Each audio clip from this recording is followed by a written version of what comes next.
guys, what's going on, and welcome back to the Bradford Save, where you find us in the final episode of our first season in the Premier League. A sentence I was really not expecting to say this early in the series, but here we are, and we're going to make the most of it because European football is already confirmed for us because Liverpool play Man United in the FA Cup final.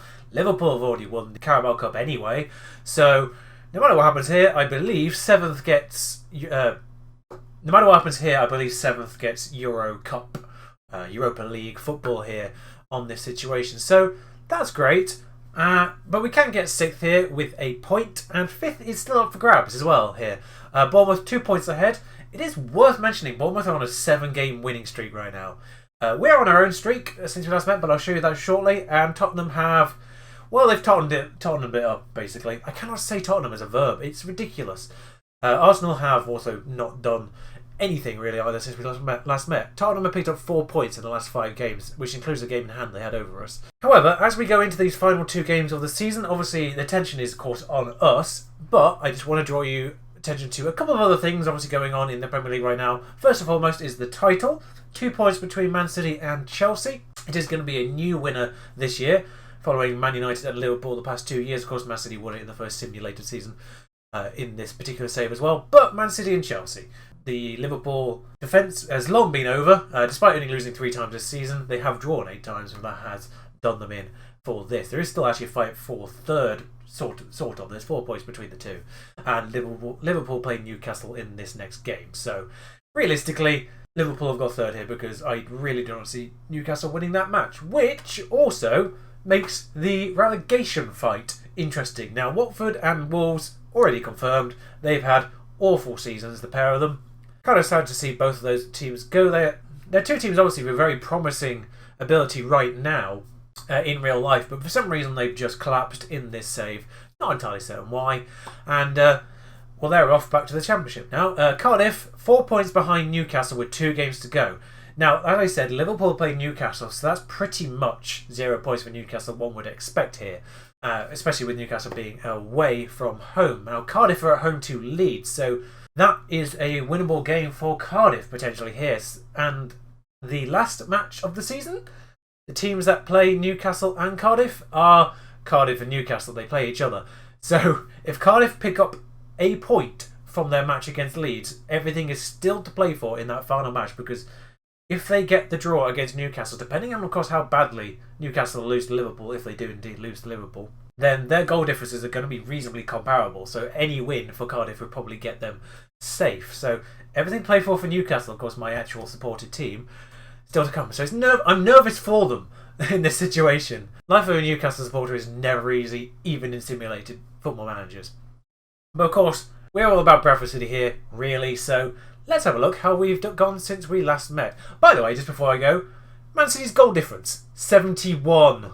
71 goal difference. What's even more amusing by that is the fact that they don't have the top goal scorer. 71 goal difference. Now, of course, since we last met was 2 1-all draws against Leeds and Arsenal. Now, there is a massive pattern here. That in fact, we don't seem to turn up for the big games. They don't turn up. Both of them are reasonably competitive. We were just unlucky not to really score in that. I think we had the better of both those games. We just ended up drawing both of them. The big games of the season we've not done well in. We've got 2 points in total from both home and away of the traditional top 6. So that's a total of 12 games. 2 points from 36 in those top 6 matches against the traditional top 6. And we drew against Leeds in both home and away as well. So those big games, the derby and the traditional top 6, we have done appallingly in. However, we've basically won every other game, which is remarkable. We have very few draws across the season. This Wolves one is probably the most disappointing of all of them, considering their position. But we don't really draw games. We either win them or lose them. And we've had very few losses outside of those traditional top 6 as well, which is why we are on 60 points and 6th. And, well, since we last met, was, of course, like I said, the Arsenal 1-1, we have scored 15 goals and conceded 2 in those following 4 matches. So it's not been bad, and first off, I helped out Newcastle, really, by 4-1 away at Cardiff. Ruiz with a hat-trick. One thing to point out right now is, you'll notice this going forward, my strikers have started scoring, which is a dilemma of its own, because Ruiz got a hat-trick in this match and then probably got injured, so Hendrick stepped in for the next one. I believe. No, he got injured following this match, actually. So 3-1 against Crystal Palace. Hernandez, Tex and Lopez on the score sheet for that one. Angel Di Maria with a penalty for them. He's still there. West Ham was a actually reasonably surprising 3-0 win away, considering where West Ham are in the table. They are on a horrible losing streak actually right now. They looked like they were going to threaten those European places at one point, and then proceeded to lose at the very least 5 games in a row. The last 5 are all losses at the very least, I know that much, including this one against us. We were favourites for this, massive favourites, just by the fact the clubs are already separated by 1 or 2 positions at the time we played this, and we were away from home, of course. But Hendricks with 2 goals there, and Harrison Reed with 1 chipping in as well. So like I say, both strikers scoring. Ruiz actually wasn't injured in that, he just got subbed off, and Hendricks stepped in and scored 2. So now I've got dilemmas because they're both scoring. And then last match out was humiliation for Southampton is the only word for it. A 5-0 realistically out of nowhere. Premier League wise, we're not massive scorers. We're now 7th, and it sort of snuck up on us recently. These big scoring games, 4 goals there, 3-3-5. We've had a couple of threes against Southampton actually as well there, and one against Watford early on, but of course Watford dead at the bottom of the table, so that's not hugely surprising. We got a decent result against them, and then Southampton the other one. So they're the only 2 times we've scored more than 2 goals in a Premier League match. So the fact we've gone on this at the end of the season is absolutely ridiculous, really. I don't know where this form has come from. I know I sort of switched the system up towards the end, and maybe that's something to do with this. I mean, frankly, it can't really be anything else. But so 5 goals in that one. Jordao, Tex, Ruiz, Angus got own goal. I'll show you that one shortly. And Lopez. In fact, I'll show you the Tex one as well. I'm showing this Tex highlight because it's kind of curious. Tex picks it up here, and as far as I'm concerned, that is not a goal for Tex. He very much deflected that off their defender. That was not going in the goal before it hit their defender. However, we don't have a single player in double-digit goals, and that put Tex on 9, so I'm not complaining, because it would be nice to get Tex to 10 goals for the season. However, he got injured in that match, or following that match, so he's not going to feature in the next one at the very least. I'm not sure if he'll be back for the last match. It'd be nice to get him on 10 goals for the season, just to have someone on double digits. It's kind of curious the fact that we are actually joint 7th with Bournemouth, I think, in terms of the goal scoring. It's weird that we actually are up there, considering none of our players have hit double digits this season. It's very spread out. While I'm talking, your eyes might have drifted towards this situation here. Now I've seen this again, I am thinking it might be something to do with the formation, and something has clicked with this formation and this team right now. It is also, of course, worth mentioning our strikers are very young, and we have a very young team in general, so perhaps that's sort of finding their feet in this top division is part of that as well. A little bit of confidence probably really helps with the particularly younger players. If you're going on a losing streak, it probably affects them more. If you're going on a winning streak, then it probably affects them more as well. So probably slightly more prone to that mental shift. But yeah, 26 shots in that one. And now for this one, because, well, it's a trip down memory lane, really. If, of course, you cast your mind back to the 3rd episode of the series, where we played Leicester in the Carabao Cup, here's Angus Gunn with, it's a decent goal kick, but, of course, we get our head onto it. Tex over here, swings that in, Ruiz spins, and, well, Gunn's schmeicheled it, basically, is what's happened there. So, just thought I'd bring you that one, because whenever I get a Schmeichel, I'm going to show you it. Now, of course, it is worth mentioning that we did lose to Brighton away from home, one of the few teams to actually inflict a loss on us during this season. However, we are vast favourites for this. I think form is actually factored into the favourite thing, and the pre-season odds is completely irrelevant for the actual bookies odds for the particular matches. Because we are still, I think, 1,000 to 1 to win the Premier League. So the fact we're 6th is absolutely ridiculous. I think we have leapfrog Leeds at this point, at the very least. But Leeds mid-table as well, so they're doing all right. I love the fact that the one team of the 3 that got promoted that is at risk of relegation right now is the one that ran away with the Championship last season. Because sod logic, really. Ruiz is on 9 goals as well, so I will start him. Hendricks on 8, 1 behind. Both of them really within a shout of actually getting 2 10 goals for the season as well. Lopez is there or thereabouts. Also, he's put in some fine performances recently. Lots of assists for him as well, and a couple of goals. So really turning up that performances towards the end of the season. He had a big patchy bit in the middle, as I mentioned. So nice to see him back on it. Now, as I said, also, Tex is out, so Willett comes on this side. And also out right now is Luperto, the defender we brought in January. So I have been playing Garcia for the most part here. But with the last 2 games for the season and not really a lot to play for at this stage, of course I kind of want to win this one because it's probably the easier one of the 2 matches because the last match is away from home. I've actually forgotten who it's against. But the last match is away from home. So probably I should play the better defender in this one right now. But Kyrgios is on par with Luperto, and I would have been playing Luperto. In terms of overall stats, their stat comparison is kind of curious. They're pretty much identical, but it's on opposite sides. It's almost like symmetrical. Luperto's really physical. I think Luperto's really physical on one side, and then Kyrgios is really fast. It's sort of a speed versus power situation. So it's really curious how sort of fairly average overall, they're sort of combined, but then they've got different strengths, which I really like. It's sort of the same situation with Ruiz and Hendricks, where they're kind of similar, but they've got different strengths, which is nice choices to have. But finally, I am tempted to put Martin on here, but Jordal is technically the better player in that role right now, and like I said, kind of want to get the win for this one. But I also want to play our players as much as possible, rather than obviously the lone players right now. Osborne's not really had the best of times lately. I'm obviously still on 7.9, but his performances have not been as great as they were in the first half. So that is a curious thing that might develop here. Because we do have 2 lone left backs right now, so probably going to be looking to get at the very least a backup to Osborne, a permanent backup to him next season. Especially if we have European football, it's going to put a lot more pressure on our first choice team here, having them play a lot more often. So a little bit more rotation is definitely something we're going to be looking forward to in the summer. But I've waffled enough, and this is going to be a fairly long episode as things go. So the lineup is as follows: Raya, Osborne, Pereira, Kyrgios, Lam, Ferreira, Hernandez, Jordal, Willock, Lopez, Ruiz. Very familiar. This is not going to change at all from what you've seen for the past probably 2 episodes now, and about 10 games I think we played with it like this pretty much ever since we stopped losing.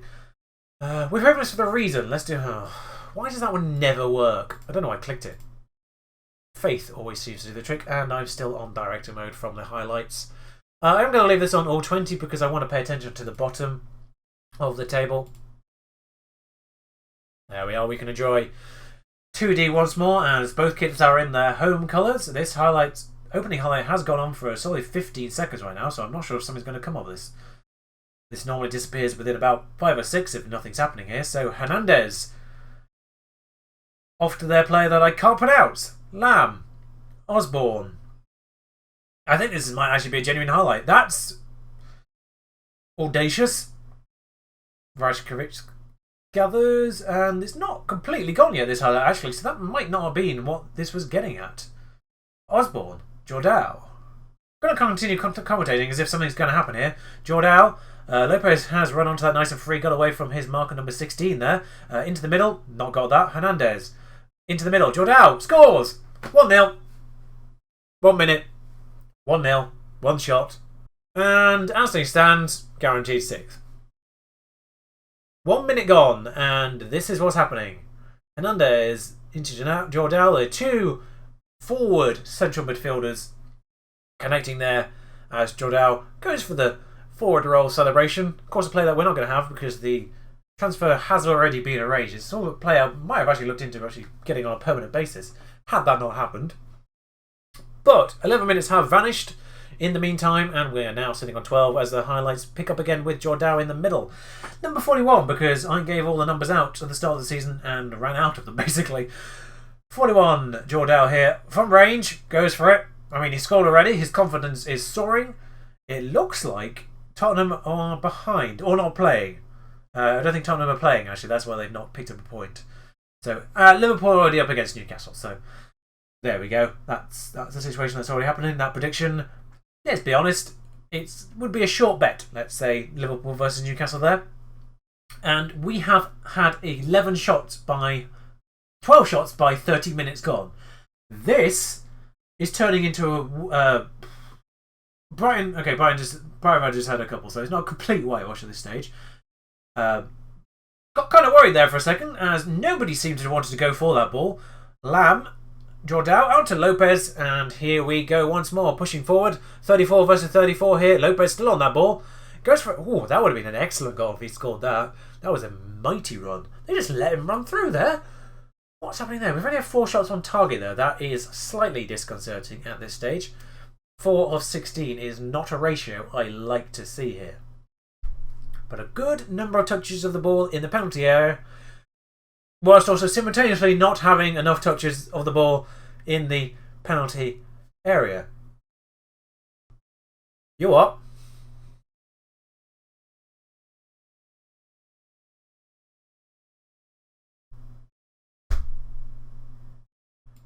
Never change, Football Manager. Never change. Don't go places that. Oh, why is Raya stressed with that? He's not had anything to do. You're the one that shouldn't have been complacent this entire time. You've had 3 shots all on target, in fairness. 64% of the possession. It just changes as I start speaking. 2/3 of the possession. And, oh, we've had a shot on target. That's nice to see. And things going on. Oh, Newcastle 2-1 behind. That's something that's happening. Leeds not up against Cardiff yet. That's the only thing I want to see right now is Leeds score. It's weird for weird for a manager of Bradford to admit he wants Leeds to score right now. Because I would like to see Newcastle in the Premier League just because my team. Oh, a highlight's happening here. Sorry, this entire game has vanished. That was Ricochet Central there, right there. 24 shots to 4. It's a repeat of the previous match. I don't know if this formation/tactics is far too powerful right now. Still only 1-0 though with this demolition job right now. Now, of course, Ferreira is booked right now. So, well, first things first, Hendricks on for Reed. Reed's not having the best of games.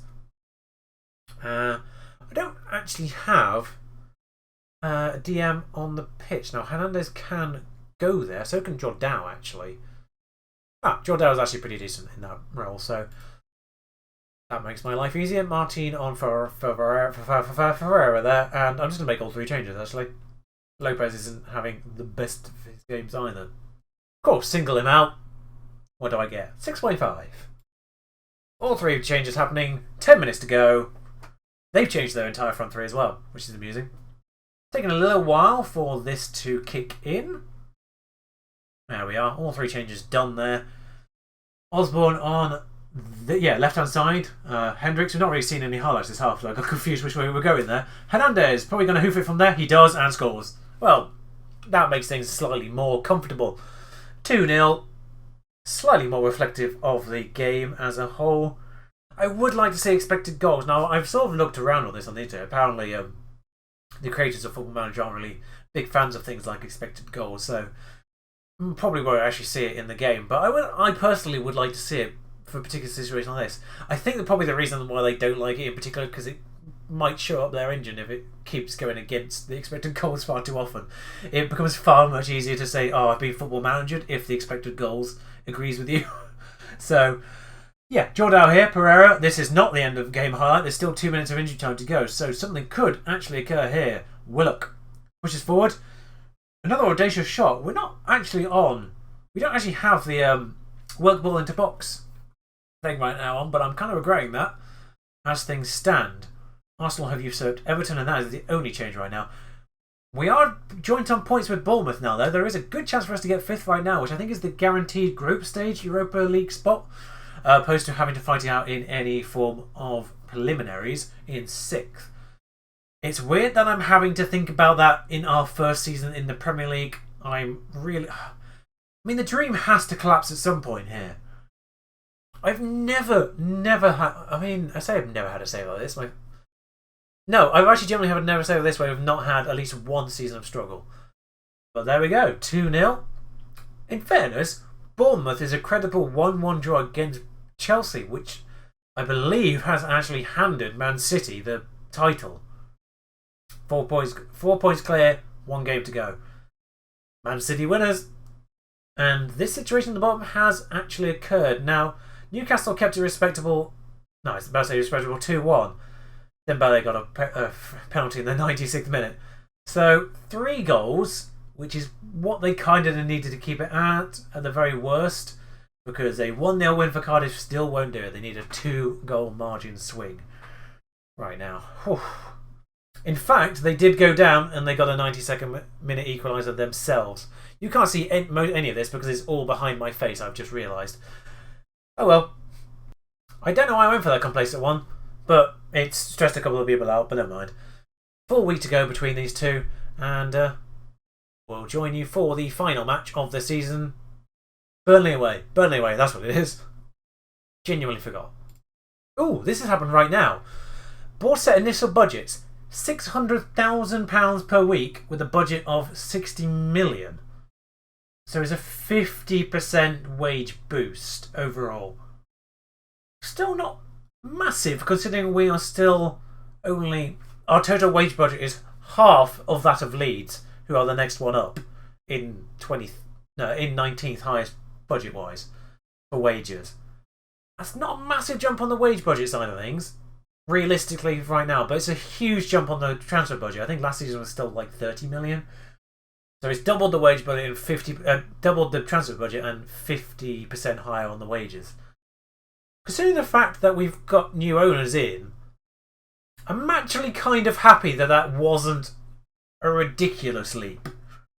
It's still a sort of sensible jump up to what I probably would have expected anyway, and it obviously is partially due to the fact that our outgoings are nothing right now, and so we're capitalising on the Premier League money right now. All right, that makes the board takeover feel slightly less cheap right now in terms of. I mean, when you're already in the Europa League before the takeover happens, it's slightly less bad that you're still in the Europa League as the season finishes. My concerns about that takeover are gone now, because it hasn't really made a difference, despite their lowly stature at this stage. Actually, I'm just going to pick this up right now because it's something I wanted to talk about briefly.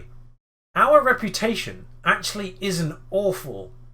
We are behind a bunch of Championship clubs.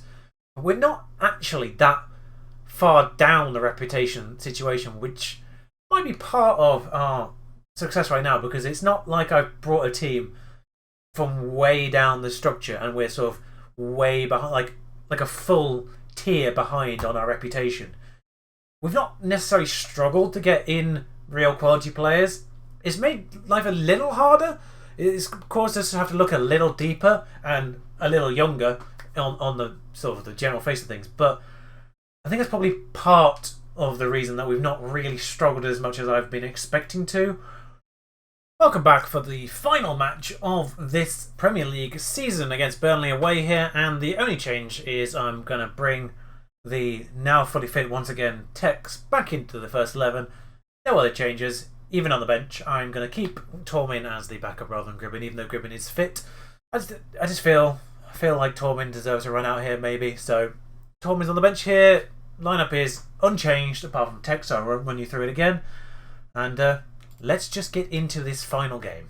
So nothing dramatically to play for. Similar formations right now.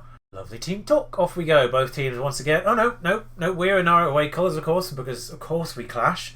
Would be nice to finish on our own colours here. But the only other game really to pay attention to right now is Newcastle Cardiff, and that's already had something happen. All to play for Cardiff now. Anything to matter. Of course, we do need to also pay attention to the Bournemouth match against Man United. Because we can snatch 5th here, provided we better Bournemouth's result. But it is Burnley on the ball here, out to Karsdorp. Moschilla, Lamb intercepts. Lamb's been a sneaky developer. Not really drawn much attention to him. He's had some very poor performances, but he has developed this season quite. But never mind, ignore that train of thought. Hernandez has smashed another one in. Good lord.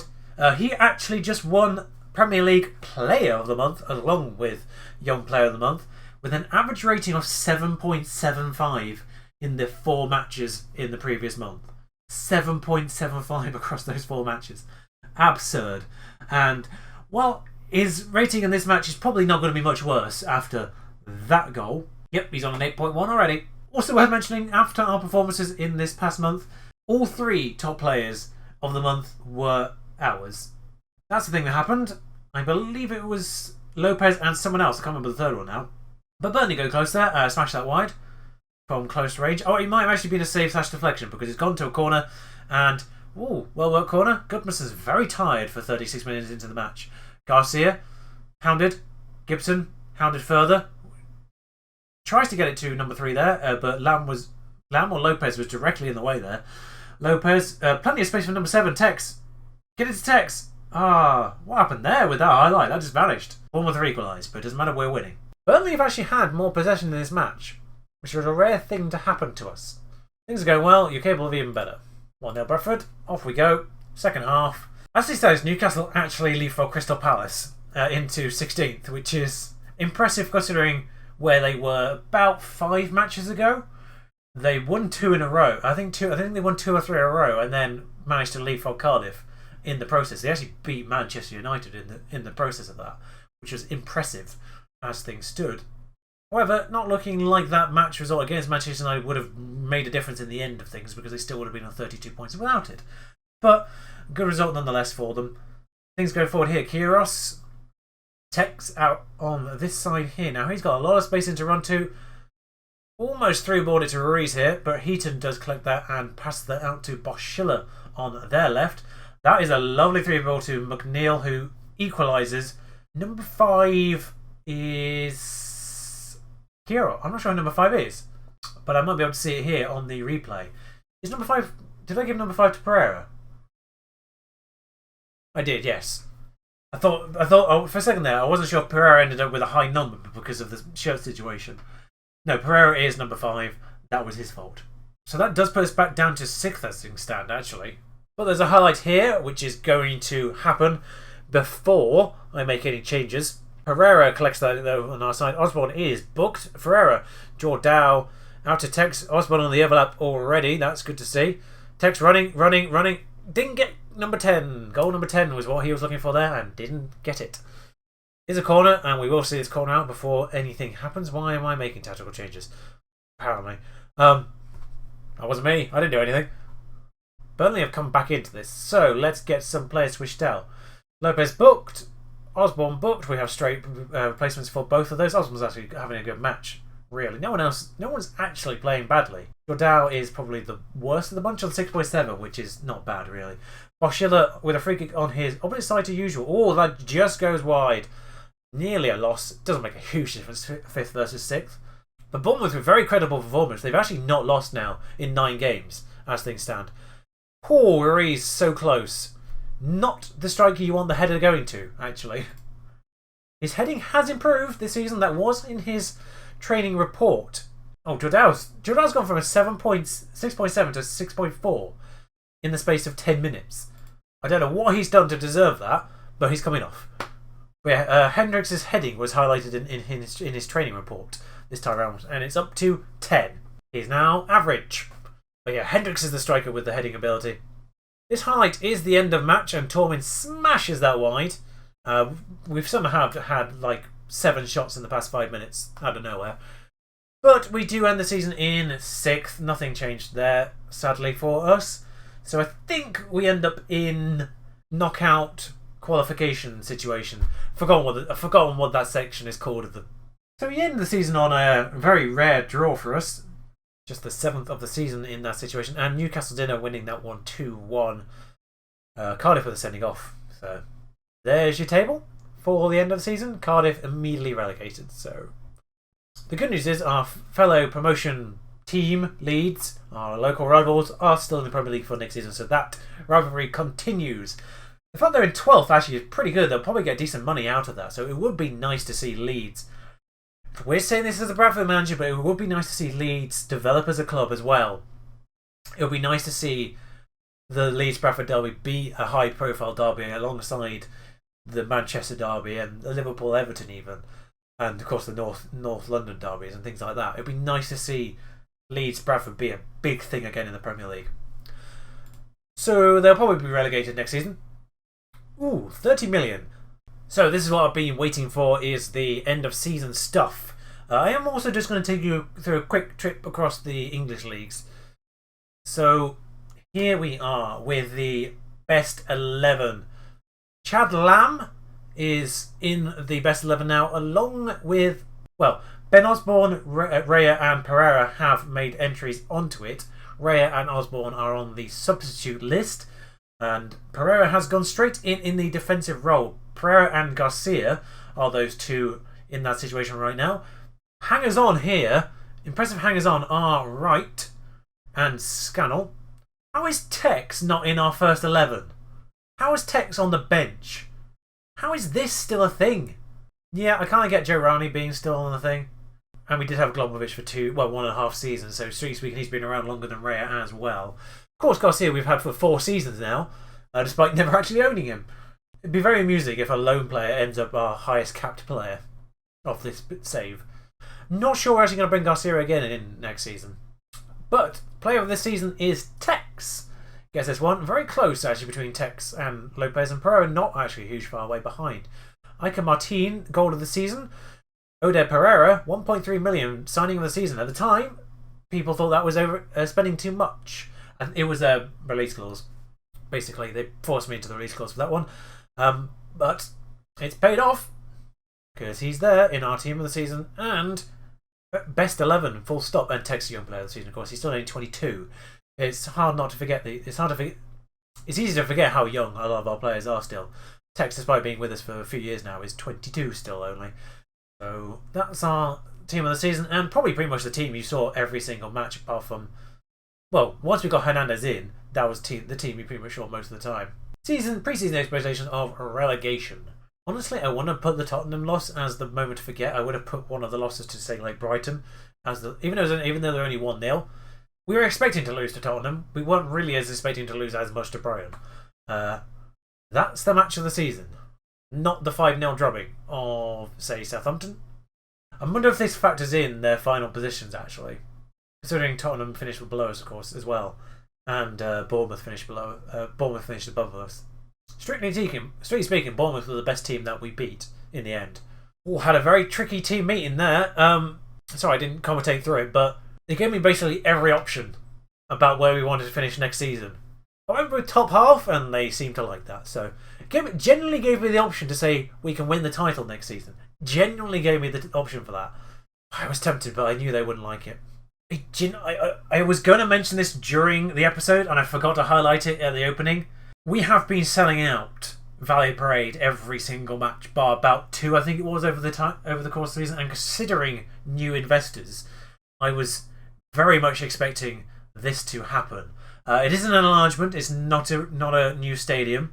We are going to have to relocate for the 14 months it's going to take to complete this extension to the John Smiths, which is, of course, Huddersfield Stadium. I was 99% sure of that, and then my brain just went, what if it isn't? Yeah, Huddersfield, of course. So there is still technically a West Yorkshire derby. It's just been done in the wrong West Yorkshire Stadium. 20.5 million is going to cost to expand our stadium to 33,000. So that's probably one of the contributing factors towards Bradford and reputation and players and finances in general, is the fact that we've not really had a small stadium by a lot of standards, particularly with bringing teams from lower divisions. The capacity is over 20,000 just. So it's not like it's a tiny stadium. It's more than Bournemouth get every week, and they've been in the Premier League for a few seasons now. Even longer, of course, because this simulation's gone a few years on. But they're also going to upgrade the training facilities, and they want to talk to me about our youth level. Of course, I'm going to say yes.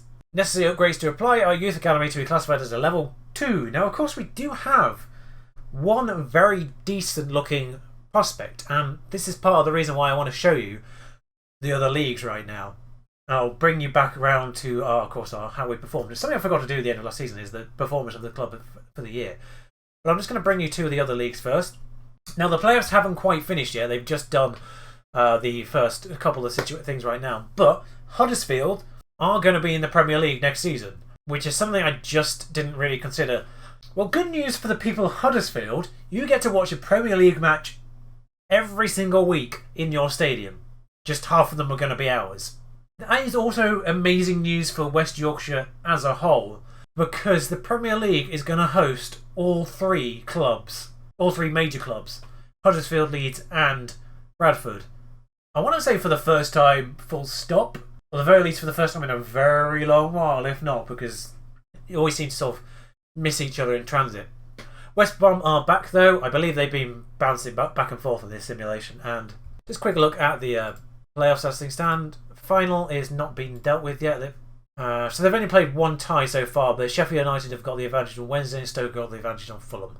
Exeter and Bolton are in the playoff final in League One, but this is part of the reason why I wanted to show you the leagues going down. Is Blackburn and Lincoln have been promoted to the Premier League, to the Championship. Lincoln were promoted from League 2 last season. The reason why I'm highlighting this is because Lincoln is my local club. Well, was my local club growing up, so I'm a supporter of Lincoln as well as Newcastle.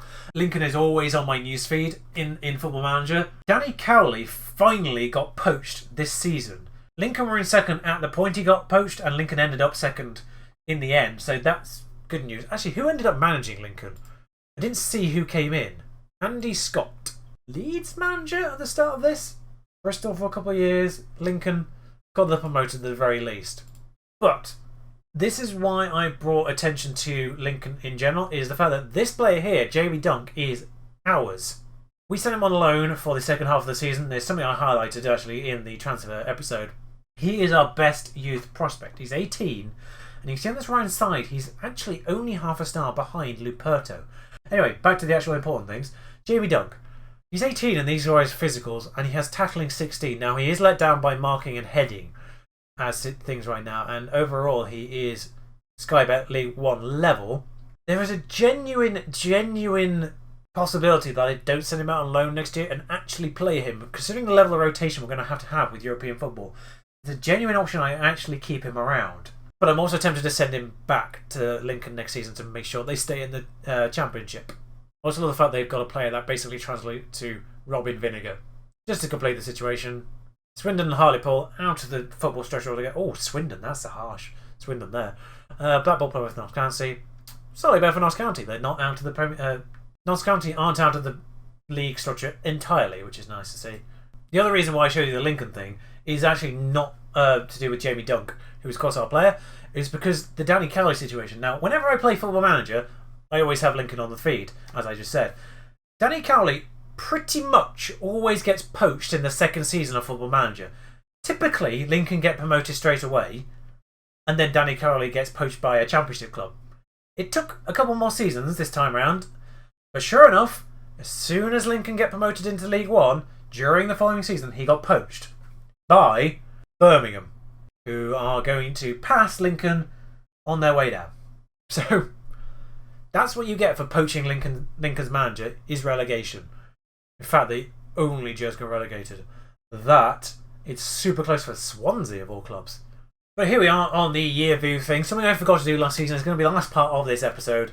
The average rating best player for the season. We actually played him 15 times in all in the end, considering he came in January. 7.22 average for Pedro Hernandez. Don't forget he got sent off in his second game. That's part of the dent in his reputation there. Last 6 games, 7.86. That is phenomenal. Something also to be said of Chad Lamb here, 7.5-ish in his last 5 games as well. Pedro Quiros has had a very good last 5 games that he's actually played also. They're not all in a row either, though, considering how he sort of bobs in with injuries. But Jordal, 9 games, 2 off the bench. Good rating for him overall in the end. Zagre, a player we didn't really see a lot, did actually average 7.2 for the season. Osborne, of course, played pretty much every game. 42 appearances for him. In fact, only David Raya, the goalkeeper, got more, and he averaged 6.99 on it, which is probably about as best as you get over the course of the season for a goalkeeper. Just over 7 for the last 5, but 6.9 overall. 7 player in the matches for Brais Lopez. 41 matches he started. You can sort of see our hesitation with strikers here. Hendricks on 21 with 10 off the bench, and Ruiz with 18, 8 off the bench. And of course, we did have Guri as well. He had 6 and 11 off the bench. So you can see our dilemma with that. And of course, nobody in the end ended up with more than 10 goals. It was very spread out. A lot of our midfielders just chipping in, basically. This best minutes per goal is a little bit awkward because of this. Actually, Tormey ends up with the best minutes per goal in the end with Gribbin. 2 players that didn't actually feature a massive amount. Gribbin actually only started 1 match, and that was the match he scored all 3 of his goals, I believe. He actually ended up 17 sub-appearances, which is more than I thought. But Ruiz does actually end up with the best goals per minute, striker-wise, 1 every 2 games, pretty much, which is actually what he about averaged last season. So the fact he only ended up with 9 goals is probably more due to the fact he only appeared 18 times. So he actually wasn't that far off last season's ratings right there. But one of our major strengths is we actually have the highest tackle percentage success in the entire league. You can see that through players like Hernandez, actually, like the forward-facing central midfielder, 96. Tex, 94%. Luperto, now we're moving into actual defensive players, 94, 94, 92. Probably players that make more tackles. Oliveira, defensive player, of course, as well. Pereira with 88. And actually, I wasn't even at the top of that screen right there. All these players with 100%. Although, admittedly, only 2 of them attempted 1 tackle and made 1 tackle. Taran made 3 sub-appearances, made 1 tackle, successfully did it, but also made 2 mistakes, 1 leading to a goal. What a rollercoaster year he's had on the bench. 7.72 average in total, 1 tackle, 100%, 2 mistakes. How has he ended up with this? But of course, these ones on the top haven't made that many tackle attempts. Defensive players like Garcia, 100%. Luperto, 94%. Where's Kyrgios? Near the top, 16% for Kyrgios as well, 100%. So, pretty good going on their basis. One thing I am actually curious to look at here is because this was something I didn't actually refer to when I made that sort of talk about. When I brought Luperto in, I talked about probably the problem we're having with headers into the box. We were conceding quite a lot from set pieces and crosses in general. So the reason for obviously getting Luperto in was his fantastic heading ability and jumping reach combined. I talked about having like Pereira and Garcia as having like 1/2 of the heading ability each, but neither having both. You can see here, actually, Pereira made 177 headers out of 223. He was actually fairly prolific on the heading accuracy, heading completion. Garcia, however, is nowhere near as much. 111 out of 180, that's less than 2/3. And he was the one with the lesser heading ability. Pereira didn't have as great jumping reach. Garcia doesn't have the head. No, other way around, I think, actually. Garcia has good heading, but not great jumping reach. Pereira's the other way around, because Garcia is only 5'10". Luperto, you can see, obviously, he didn't play anywhere near as many games. He played 9, because he came in January and then got injured. He made 44 out of 50, which is a very, very good average, 88%. So you can see that reasoning for the heading thing definitely came into play there. Of course, we do have Luperto for next season, and he apparently does have room to grow still, but he hasn't actually developed so far this season. But he did only play 9 matches. So, with this in mind, the strategy for next season. Strikers is something I'm going to have to think about. We do have 2 very young strikers with potential ability, apparently. Both of them do keep saying on their reports they're having remarkable growth. And both of them actually now are classed as decent Premier League players. But the fact we have 2 of them is slightly awkward because obviously I can't play both of them every match. And they are 18 and 19 years old respectively. And that's a situation we do have with a lot of our team. Going into Europe, I'm thinking experience is something I'm going to have to look at. And with getting to Europe, hopefully we're going to get a reputation boost with that. Which means we might be able to get those slightly better quality older players in. Which is the one thing we've struggled in. Is the older end of the spectrum. Particularly with our rise through the leagues. Pretty much as soon as I've got an older player in, we've developed as a club to a point where those players are no longer at the quality we need, because obviously they don't grow as we develop as a club as well. And it's something that's happened to a few of our loan players as well. A couple of the younger players that we brought in at the start. It's easy to look at our team and think, oh, I've had a great success rate with the players I brought in, players like Ferreira, Tex, Lopez, of course, that have developed with the team as we've gone through. But with every one of these that I've got right, we've had one that's not necessarily gone as well. Of course, Kyrgios is sort of in that talk as well. Even though he's not played as much, Kyrgios has actually developed. There was another defender I brought in the same year, Lopez, who hasn't. Isidoro was a central attacking midfielder who I brought in that same year, who is nowhere near as good as Martin is. Same with Eddie Roberts, the player I brought in the first year, in fact, Eddie Roberts. He's not developed either. Carwin Spencer, the goalkeeper, he's not developed as well. Louise, obviously the other goalkeeper we brought in fairly early on, has developed reasonably well. I think he's on a fairly similar par to Milinkovic-Savic now, which is good news because obviously Milinkovic-Savic is very angry that he didn't play a single game this season. Well, he played 1, I think. So, understandably so, because I brought him in expecting him to be first choice, and then we got promoted to the Premier League. So he was no longer first choice because he wasn't up to scratch. And David Raya played every single game this season, pretty much so, and he's lived up to the price tag that we paid for him, which is slightly quite a lot for a goalkeeper. So yeah, like I say, for every sort of one I've got right with these, Oliveira is an interesting one because realistically he's not that great, but he has played a few games. It's just because he is the backup to Ferreira. He's one I might have slightly got wrong as things stand. He's played a fair few games, and he's not necessarily developed as quickly as some of the other players we brought in that are quite young. So this might be a position we look to strengthen because, the backups here are Rossiter, Reed, Oliveira, not sort of on a par with Ferreira and Jordao. Of course, Jordao, lone player. Only brought him in the beginning of the season, so maybe it's a bit too much to expect of him to have developed massively this year. But he might be a player that we look to send out on loan, whilst we obviously try and get a decent squad for the Euro League. But for defensive midfielder, 9 marking really isn't amazing. And none of these physicals, obviously, none of these stats are in the yellow. So there's a lot of things we've got to have to think about these players like Oliveira who have potential apparently, but haven't grown into it yet. And our rotation players as things stand, and we are going to see rotation, but they're not up to scratch to be in either the EuroLeague or the Premier League, where this rotation is going to occur. Now, of course, they could obviously play in things like the Carabao Cup and the FA Cup and things like that, but those matches are few and far between. I'd rather them get first-team football like Jamie Dunk, Tranmere and Lincoln this season. So that is something I'm going to have to think about, is getting these young players who are either just very close to breaking into being proper rotation options or even first team options like Jamie Dunk. There's a very good chance he could play matches in the first team. But that's a question we have to ask ourselves right now because we have Pereira, who is young and has the ability to grow in him. Pereira is the one that's nailed on. He is the best defender we have, and he still has room to grow apparently.